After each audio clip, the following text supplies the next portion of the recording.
मतलब अगर ये फिल्म 500 करोड़ या 600 करोड़ भी कमा ले तो भी ये फिल्म ब्लॉकबस्टर नहीं कहलाएगी। जब दुश्मन आपसे जीत नहीं सकता है तो आपको कंफ्यूज करता है। लाल सिंह चड्ढा के समय बीपपुट एक बात समझ गया था कि अगर सही सही बॉक्स ऑफिस फिगर्स छाप देंगे तो पब्लिक हमारी ले लेगी। शाहरुख खान का करियर खत्म शाहरुख खान। ये मूवी है, मुझे लगा कि ये वीडियो गेम कोई डायरेक्टर बना रहा था तो उसे सोचा बस पर्दे पे चढ़ा कि हाउसफुल है, बम्पर हिट जा रही है। ये हाउसफुल इसलिए था क्योंकि इसको टीआरपी बढ़ाया गया था। तो मैं लिख के लेता हूँ शाहरुख खान का करियर खत्म। मंगल पर 1000 करोड़, वीनस पे 2000 करोड़, जुपिटर पे 5000 करोड़ और सैटर्न पे 1000 करोड़ कमा रहा है पठान पठान पठान। अबे ओ चिचा, ओ पोपली के चिचा, थोड़ा रेस्ट कर लीजिए वरना रेस्ट इन पीस हो जाएंगे। गुनाह है ये। तेरे गुनाह की तो पूरी दुनिया ही नहीं संपूर्ण ब्रह्मांड में करीब करीब $1 ट्रिलियन का बिजनेस करने जा रही है पठान। क्या है पठान की फटान बॉक्स ऑफिस कलेक्शन का असली सच? क्यों कुछ टीआरपी वादियों की वजह से both in media and YouTube Pathaan का असली प्रोपेगेंडा चल गया? पठान के फटान पेलम पिलाए विद नो रहम, इसलिए अपनी अपनी कमर की पेटी को खोल लें क्योंकि आज फिर सब पे ले जाएंगे। तो चलिए शुरू करते हैं।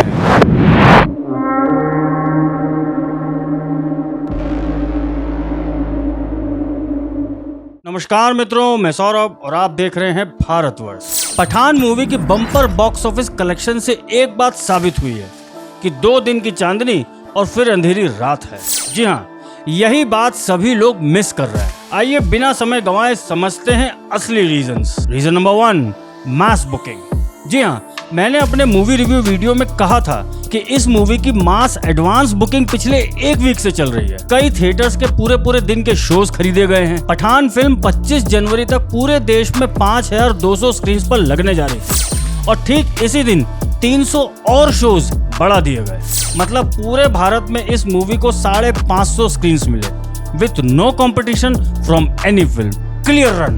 ओवरसीज बोले तो बाहर के सभी देशों में पठान को 2500 स्क्रीन पर रिलीज किया गया। अब अगर टोटल करके देखें तो पठान एक साथ 8000 स्क्रीन पर रिलीज हुई। फर्स्ट डे इस मूवी ने 57 करोड़ यहाँ और ओवरसीज मिलाकर 100 करोड़ पार कर दिए। सेकेंड डे 70 करोड़ यहाँ कमाए, मगर थर्ड डे मूवी में पहली बार गिरावट आई और पठान ने मात्र 41 करोड़ कमाए और चौथे दिन मूवी ने 50 करोड़ कमाए। अब भाई first day 100 crore, second day 200 crore, third day 300 crore, यही सब मीडिया में चल रहा है ना।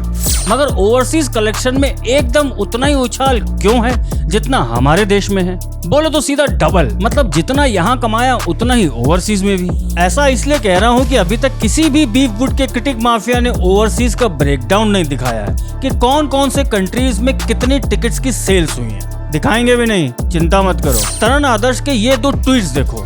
1 घंटे में भाई ने 40 करोड़ का खेला कर दिया। पहले ट्वीट में 161 और 1 घंटे बाद सीधा 201 करोड़ और दूसरे ट्वीट में कोई उंगली न उठाए इसलिए ग्रॉस लिख दिया है, वो भी कैपिटल लेटर्स में। अब मैं आपको ग्रॉस इनकम समझाता हूँ। मूवी का ग्रॉस इनकम वो होता है जिसमें से टैक्स नहीं कटता, जो बाद में डिडक्ट हो जाता है और फिर आता है नेट कलेक्शन। अब भाई कुछ स्टेट्स में एंटरटेनमेंट टैक्स 28% होता है तो कुछ स्टेट्स में 30%, ऐसा गूगल कह रहा है। अब अगर इसी को सही माने और सभी को राउंड फिगर करें 30%, तो भी 161 का 30% होता है 48.3 करोड़। तो कायदे से 8.3 करोड़ और ज्यादा जुड़ने चाहिए थे, मगर यहाँ तो सीधा सीधा राउंड फिगर 40 करोड़ करके फोर्थ डे का फिगर 201 करोड़ कर दिया। अब क्या है ना, जल्दी में यहाँ गलती से मिस्टेक हो गया। एक फिल्म जो पूरे देश में और पूरी दुनिया में कुल 8000 स्क्रीन पर रिलीज करी गई और पूरी मास बुकिंग के साथ रिलीज करी, वो शुरू के 2 दिन 57 और 71 करोड़ पीटी, मगर तीसरे दिन सीधे 38 करोड़ पर कैसे आई और फिर फोर्थ डे पर वापस 50 करोड़ का फिगर आ गया। ये सारा कंफ्यूजन इसलिए है कि कई जगह पे नेट इनकम और ग्रॉस इनकम को अदल बदल कर दिखाया है। ये है वो एक ठुके पिटे बीफवुड के सितारे जिन्होंने रिलीज के 1 दिन पहले ही शहर के सारे टिकट्स बुक कर लिए। इनकी भी सुन लो जरा। ये सारा देख रहे हैं आप, पठान फिल्म की फर्स्ट डे फर्स्ट शो की टिकटें हैं। पूरा cinema hall first day first show के लिए आप लोगों के लिए हमने लिया है। ये तो बस एक है, ऐसे कई लोग हैं जिन्होंने शुरू के 1-2 दिन पूरी मास बुकिंग करी। कई सिटीज में बुक माई शो में टिकट्स पर एक टिकट पर दूसरा टिकट फ्री दिया गया। कुछ जगह पर थिएटर जो पूरे बुक्ड थे उनके टिकट फ्री में बांटे गए। अब ऐसे में ये फुकरे लोग नाचेंगे नहीं तो क्या करेंगे। और इसी चीज का वीडियो कोमल नाहटा जैसा बीफवुड का क्रिटिक माफिया ट्विटर पर प्रमोट कर रहा है। एक फिल्म जो इतने स्क्रीन पर रिलीज हुई और बाकी की सारी फिल्म्स भी हटा दी गई कंपटीशन से, वो सिर्फ 57 करोड़ कमाती है पूरे भारत में। KGF 2 का फर्स्ट डे का कलेक्शन कितना था? 53.95 करोड़, राउंड ऑफ 54 करोड़। और KGF 2 का life time collection both overseas and domestic मिलाकर कितना था? 1200 से 1250 करोड़। और KGF 2 कितने में बनी थी? मात्र 100 करोड़। और पठान 240 से 290 करोड़ में बनी। और पठान की मार्केटिंग कॉस्ट कितनी थी? करीब 100 करोड़। मतलब टोटल राउंड ऑफ करके 400 करोड़ की रिकवरी करनी है इन्हें। और इसमें भी अगर टैक्स भी जोड़ लें तो 45 करोड़ पर ब्रेक इवन पॉइंट आ जाएगा। मतलब अगर ये फिल्म 500 करोड़ या 600 करोड़ भी कमा ले तो भी ये फिल्म ब्लॉकबस्टर नहीं कहलाएगी। ठीक ऐसा ही हाल था ब्रह्मास्त्र फिल्म का, मगर आप लोगों के सामने इस फिल्म को भी अभी से ब्लॉकबस्टर कहा जा रहा है। पठान फिल्म अब स्लो पड़ रही है, जो कि एक्सपेक्टेड था। और ये मैं नहीं, खुद मेन स्ट्रीम मीडिया के पोर्टल्स कह रहे हैं, क्योंकि झूठ कब तक चलेगा। तो ऐसे में इस मूवी को सिर्फ ओवरसीज के फिगर दिखाकर खेला करके 1000 करोड़ दिखा देंगे। फिर भले ही डोमेस्टिक फिगर में 400 से 500 करोड़ पर आकर ये फिल्म रुक जाए।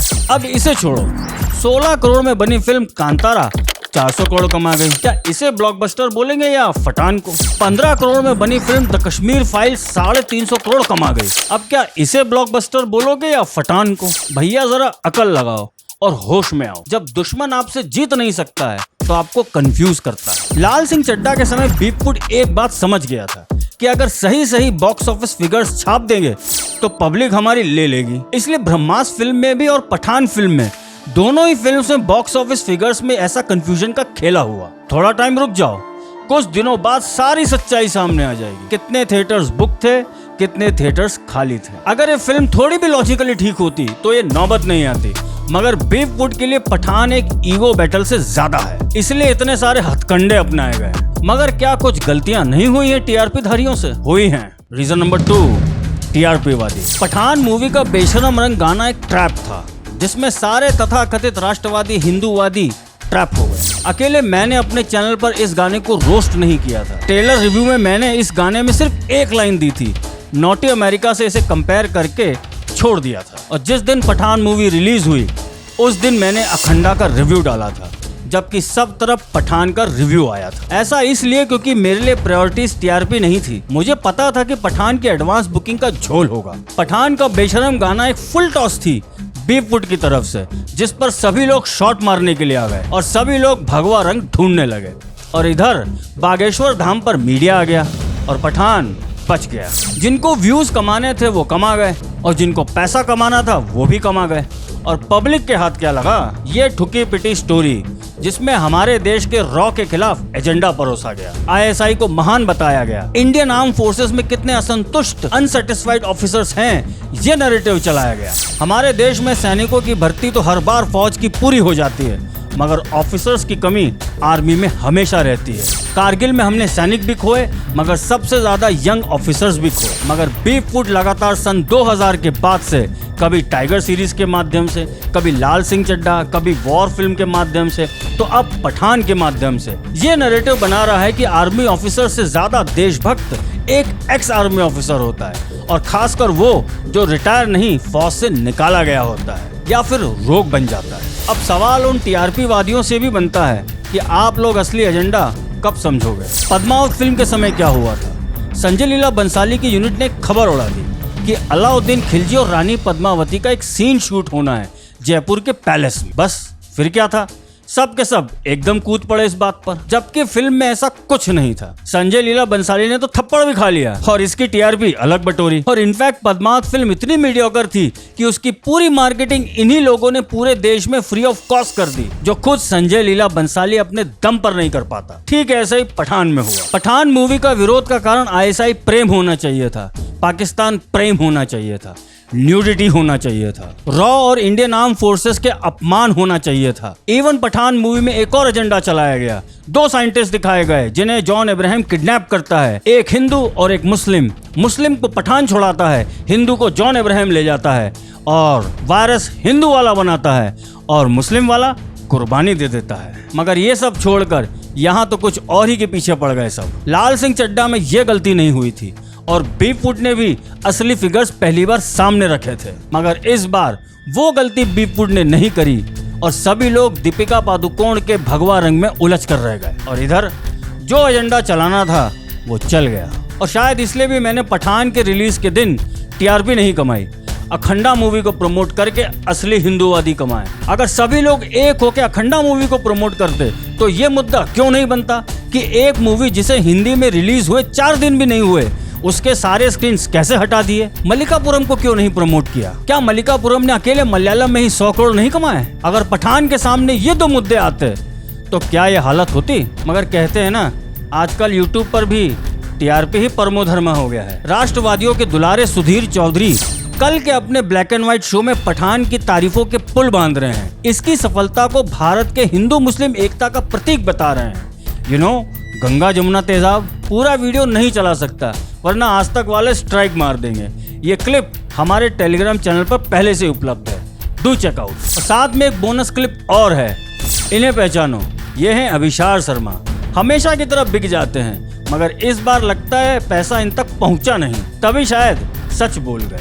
ये क्लिप भी साथ में ही है। इन सारी घटनाओं से क्या सीख मिलती है? यही सीख मिलती है कि आंखें खोलो या ना खोलो, कान खोलो या ना खोलो, मगर दिमाग जरूर खोलो। अब शायद उन लोगों को जवाब भी मिल गया होगा कि क्यों मैंने बेशरम गाने को रोस्ट नहीं किया था। वायर ऑफ यूनिवर्स नहीं, इसे नॉटी आयसा यूनिवर्स कहिए। और अब चलते चलते एक संदेश आप सभी को। अभी बहुत सी ऐसी रिपोर्ट्स आएंगी जिससे आप सभी को यह बताने का प्रयास किया जाएगा कि बॉयकॉट का कोई असर नहीं हुआ, मगर उन रिपोर्ट से पहले जरा इस बच्चे को सुन लो। इस बच्चे की बात ने एक बात को साबित कर दिया है कि देश का युवा इतना भी गधा नहीं है जितना बीपवुड वाले इसे बनाने में लगे हुए हैं। शाहरुख खान की जो पिक्चर आ रही है पठान की, आप देखने जाओगे? नहीं। क्यों नहीं जाने वाले? मन ही नहीं करता। मन ही नहीं करता भाई? अरे भाई वो तो यार किंग खान है यार बॉलीवुड के। हम फिल्म ही नहीं देखते उनकी, अच्छी नहीं लगती, वो ए करते रहते हैं।